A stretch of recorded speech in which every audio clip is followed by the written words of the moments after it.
Hello and welcome to another video cast, and this time we're going to be focusing on the new multiple choice style questions. And these questions are much different than the simple recall questions that you probably used to from other classes.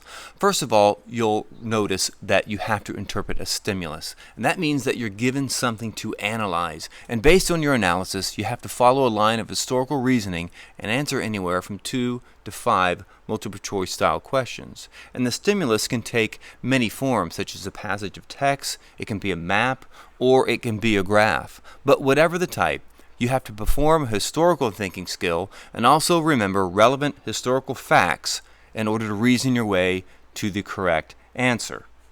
So let's look at a stimulus to begin with, and this is a text. And the first thing that you should do when you see a text or any historical source, just like on a DBQ, you should look at the source right away. So let's check this out. It says the elucidation of the way, and this is a Chinese description of the life of the Buddha. Now think about that for a second. The Buddha was not from China, and Chinese people probably didn't have any first-hand experience with the Buddha. Matter of fact, they didn't. So keeping that in mind, let's turn to the text and see what it says. And this one says that Buddha then returned and illuminated his native country and widely spread the sounds of the doctrine. His father, the king, was stimulated to understand and likewise ascended the place of enlightenment. What act of filial piety could be greater than such a glorification of his parents? Afterwards, whenever devout gentlemen of later times want to don the monk's garment and to propagate the teachings of the Buddha and wish to equal his noble course of conduct, they all follow their parents' decision without deviating from what they consider best, and only after having obtained their glad approval they may become active as monks. A very interesting piece from around 300 Common Era. So let's turn to the multiple choice question. And what I'm going to do is post the question and then give you some time to answer this question. So you might want to pause the video here. Give yourselves about, let's say, 60 seconds, because that's about what you have on the AP test. Try to answer the question and then unpause it. Okay, now before we get on to the answer, think about this document for a second and how you really have to contextualize this in order to get to the answer. Look how it praises the Buddha for acts of filial piety. And that means the respect in China that people gave to their parents and especially to their father. And note also that in order to become a monk, which means usually leaving your family and seeking solitude in a monastery, you first have to get their permission before you do that. Isn't this a very interesting description of the Buddha, coming from people who could have never known him, and also centuries after the Buddha lived? So what's going on here? Well, that brings us to the answer. The answer here is to which of these statements most likely explains the author's purpose would be B, to make Buddhism more acceptable to East Asian cultural values. So what are those cultural values? Of course, they're filial piety, the respect for one's parents, because you can imagine how Buddhism was a threat to people in China. Buddhism which taught isolation and seeking enlightenment by yourself. That would run against the grain of Chinese traditional values. So that's what you have here. An attempt to make Buddhism more acceptable. If you look at the other answers, A, to outline the path for becoming a Buddhist monk, well, there's a little bit about being a monk there, but that's not really the purpose of this passage. And D, to introduce patriarchy to Chinese society, that's just completely wrong. Patriarchy was there long before this time. But if you look at these wrong answers, or what are called distractors, a lot of students often say, well, I narrowed it down to 2 answers and then I picked the wrong one. That's because the distractors have to be written really well. They have to be wrong, of course, but they have to be plausible, which means you really have to know the content to make the connection to the answer, and you also have to follow the line of historical reasoning, which here is contextualization. Okay. All right, so let's look to another question based on this same passage. So again, give you some time to answer this. You might want to pause the video and unpause it after about 60 seconds. Okay, so what's the answer here? Well, the answer is D. Both expanded the social roles of men and women through monasticism. And I want to take a moment here to show you how these questions are derived from the key concepts we're always talking about in class, or the curriculum framework. So here is key concept 2.1 Roman numeral 3 right there. And there's a picture of a monastery at the bottom. So let's take a closer look at the actual wording of this key concept. Okay, belief systems generally reinforce existing social structures while also offering new roles and status to some men and women. For example, Confucianism emphasized filial piety, and some Buddhists and Christians practiced a monastic life. Notice that you had to know the filial piety about Confucianism to contextualize that first question. Also notice here, it mentions monastic life. Just know this. If the vocabulary word is in the wording of the key concepts, you must know the definition of that word. So, what is monasticism? And what exactly do you have to know about monasticism in a world history class? I mean, there were monks in several different types of religions. There were monasteries across North Africa, across Asia. And it's a very complex institution. You have different orders of monasteries.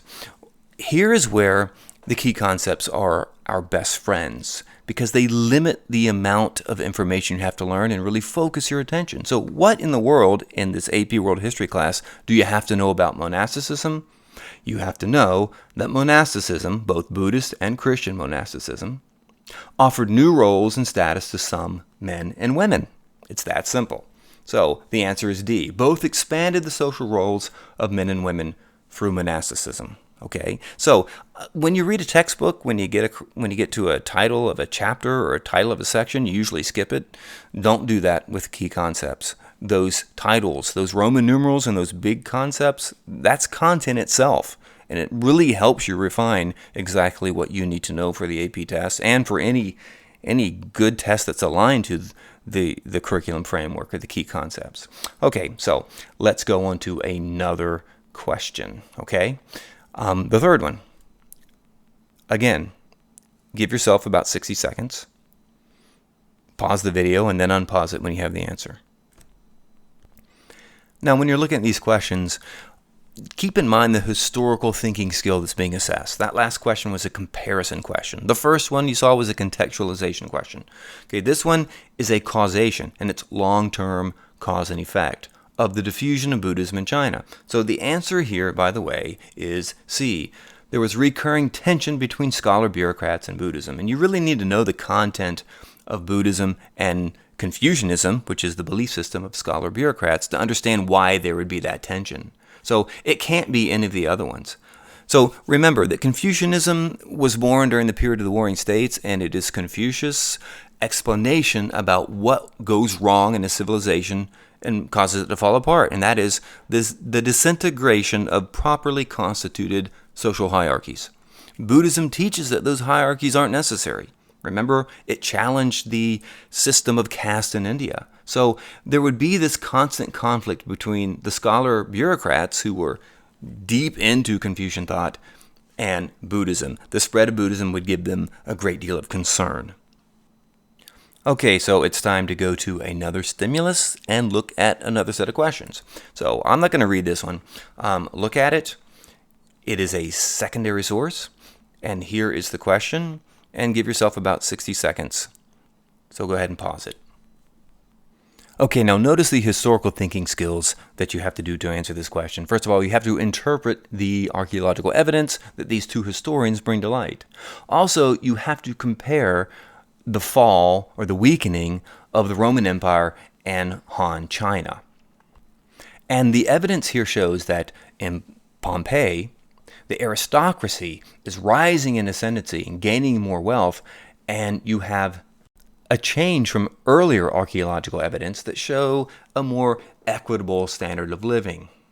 Now, if you know about the fall of the Han dynasty in China, you'll be able to link that to a cause of the weakening of the Han as well. So, in this one, the answer is clearly A, the accumulation of much of the civilization's wealth into the upper class. Notice again, there are small hints of some of the other things, but they don't really make sense. Okay, so let's turn to a second question based on this stimulus. And go ahead and give yourself 60 seconds to answer this. Now notice that this is a comparison question, and you see that peasants are being thrown off the land and large amounts of slaves are pouring in, so you have an increase in the amount of slavery. So you need to ask yourself, which of these civilizations is that least likely to occur? Now, you know the Persians conquered people and enslaved them, although they often freely borrowed from their culture. The Islamic caliphates, that can't work because it's outside the time period, so be careful with questions like that. The dates are very specifically given in the STEM. The Greek city-states, Mediterranean civilization widely practiced slavery.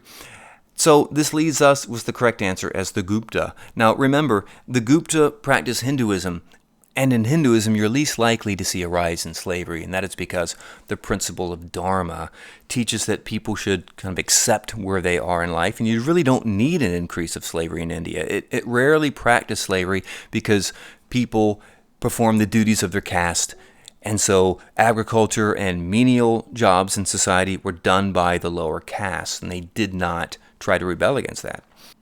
Okay, so now let's turn to the last question based on this stimulus, and once again, give yourself some time to answer the question. Now, this question assesses the skill of interpretation, and that really only deals with secondary sources. That means things written by historians, where you try to look at the way they interpret the past, look for bias, look for use of evidence, and those types of things. So if you look at this, the authors here are saying that there is social change evident in the archaeological evidence in the city of Pompeii. And the question asks, which of the following, if true, would be a limitation of this use of primary source material? In other words, a limitation on this use of the archaeological evidence here at hand. All right, so the answer here is C, the lack of other similar archaeological evidence from other locations during this era. That would obviously be a problem, because that could mean that Pompeii is just a singular case, and you can't really generalize from it about the rest of the Roman Republic or the weakening of its social system. Okay, so I hope that you've seen here that you really need to understand, first of all, the content from the curriculum framework. The key concepts really should be your best friend here. Also, consistently using source material. That means documents from the time period, maps and data and so forth, to reason from those and come to conclusions about questions. I can't stress how important that is.